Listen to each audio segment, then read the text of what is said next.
afternoon, Browns Grand Roofing. This nice, beautiful, drizzly, rainy day. We're looking at a roof that has a leak around the chimney here. It's a little garage section with a chimney, and we're gonna flip the camera around, see what we can learn, because it ties into exactly what I just saw yesterday and uploaded about nipping corners, and this one's regarding flashing, but let's check it out.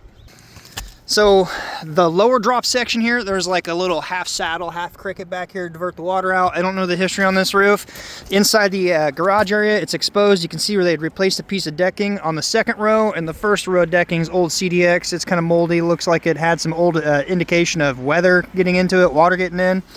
But right now, we had some rain the past few days, and she's getting water inside the house. I just took my key and scraped a lot of this crud out of here. Now, one of the things I'm looking at when I'm looking for a roof leak is the type of flashing, how it's installed, where it's at. This one we don't come across a lot, and I really do, I'm not a fan of it. If you look down in here, you see that mill shiny stuff down there? If you look, there are no seams. It's one solid piece. So what that is we call it a coil stock or mill finish. Coil stock comes on a roll. Basically, it's they come in varying sizes, and I can't see what size it is. Typically, the standard is about 14-inch and 24-inch.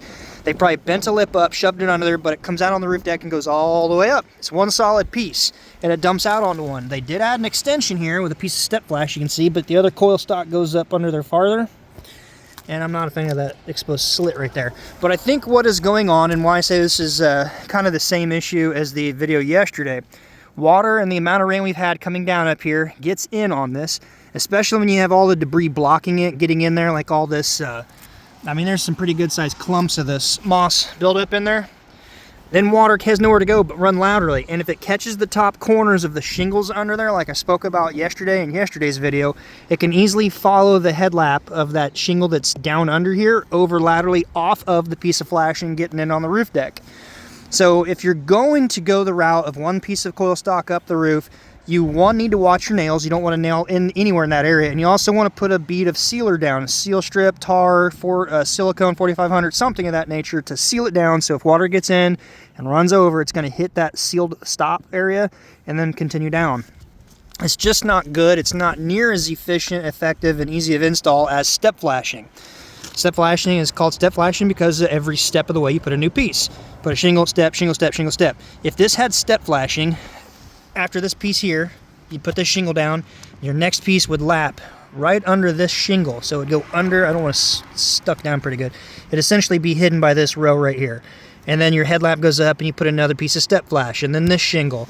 And then on that shingle's headlap up here, you put another piece, and then that shingle goes on. You repeat the process all the way up.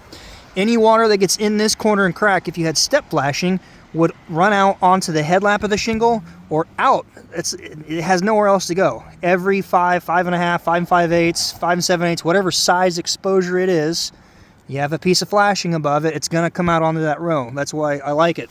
It's a whole lot easier to install, way less chance of an issue going on as opposed to this solid piece going up it.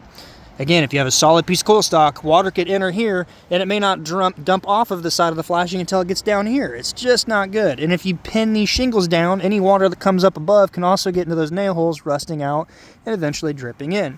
Just don't buy the coil stock. Trust me. Look up a couple videos about step flash and how easy it is to install compared to this. This has way more things that can go wrong. I'm just not a fan of it. And basically, you can kind of tell by if you see one solid continuous piece going all the way down, then you know it's mill finish and not step flash. So I just want to share that because we don't get a chance to show much of the coil stock, and I'm sure there's still people out there installing because this roof doesn't look too old, but it's just not good. Something else I want to point out right here because it's pretty good to point out. This is just not a good idea. If you need to nail it and fasten it, do it somewhere out from where water is going to be running down on this. Now, actually, here's a really good example. I didn't even see this a minute ago. You can clearly see that this piece of flashing right there, where it starts, comes up, and there are no slits in it. It's one solid piece all the way up. So that is a good example of what coil stock looks like. But anyway, what I wanted to point out is any water coming down this right here, this nail, it's getting in under the shingle. See that? You got a penetration now that is bringing water in right through that hole, right through the hole. Yeah, when you shoot this originally during an install, it's going to seal, but over time, water gets in there, wallers it out, heat, expansion, contraction, and you'll have a hole through your roof where water trickles in. So you definitely want to avoid doing this stuff. All right, and then if you are doing step flash, real quick example, typically you're flashing, they have 2x2 by whatever high. You want to make sure it goes plenty past your build up here. Most commonly it's going to be a 4x4. You put your shingle down, and then the flashing is going to go over here. Even if you put a nail there, your flashing is going to cover it, and we don't shoot the bottom edge of the flashing. When it's set in there nice and easy and it's not contorted under a torque of any sort, you can shoot a nail on the top piece of flashing, and then put your shingle down, shoot it, another piece of flashing. It's really pretty simple. I'm getting close to having the office kind of built out, and I'll put the mock-up board in there and try to show more close-up photos of the flashing process, because those videos do pretty well. A lot of people out there, DIYers, looking that stuff up. So look forward to that, hopefully this coming spring and summer. I'll get more of that out there for you. So hit the bell notification, subscribe, and be notified when they are posted. Until then, be safe. We'll see you on the next video.